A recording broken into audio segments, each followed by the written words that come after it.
Hi guys, welcome back to our channel. ఈరోజు అయితే మనం ఎంతో హెల్తీగా రాగి ఇడ్లీ అయితే తయారు చేసుకుందామండి.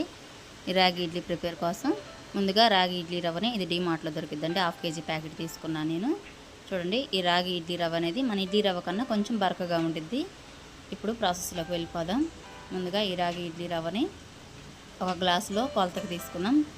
నాకు 1/2 kg వచ్చి 2 గ్లాసులు వచ్చింది మెజర్మెంట్లు. ఈ 2 గ్లాసులు రాగి పిండి ఒక బౌల్లోకి వేసుకుని వాటర్ వేసుకుని క్లీన్ చేసుకుని వాటర్ వేసుకుని మళ్ళీ నానబెట్టుకుందాం. ఇప్పుడు అదే గ్లాస్తో ఒక గ్లాసు నిండుగా మినపగుండ్లు తీసుకుందాం. ఇవి కూడా క్లీన్ చేసుకొని శుభ్రంగా నానబెట్టుకుందాం.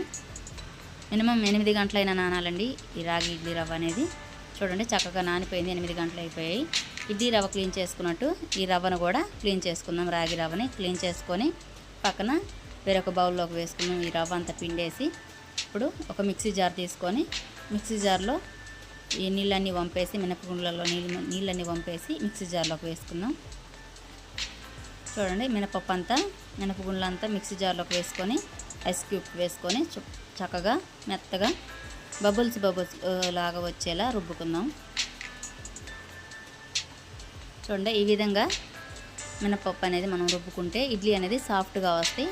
చక్కగా చేత్తో మొత్తం కలుపుకుందాం. ఒకసారి కలుపుకొని మూత పెట్టేసి మార్నింగ్ తీసి చూస్తున్నాం. చూడండి ఎలా ఉందో, చక్కగా పొంగి ఉంది పిండి అంతా. ఇప్పుడు మొత్తం ఒకసారి కలుపుకుందాం ఇదంతా పిండి అంతా. చూడండి, చక్కగా కలుపుకొని ఇప్పుడు ఎంత అయితే మనకు పిండి కావాలో వేరే ఒక బౌల్లోకి తీసుకున్నాం. చిన్న బౌల్లోకి ఆ పిండి అంతా రుచికి తగినంత సాల్ట్ తీసుకున్నాం. సాల్ట్ తీసుకొని ఒకసారి మిక్స్ చేసుకొని ఇడ్లీ ప్లేట్ల మీద నీళ్లు చల్లుకొని పిండి ఇడ్లీ ప్లేట్ల నిండా వేసేసుకొని ఇడ్లీ కుక్కర్లోకి వేసి స్టవ్ పైన పెట్టి 10 నిమిషాలు ఉడికించుకొని ఒక 5 నిమిషాలు ఉంచి తర్వాత మూత తీసి చూద్దాం. చూడండి, చక్కగా ఉడికిపోయాయి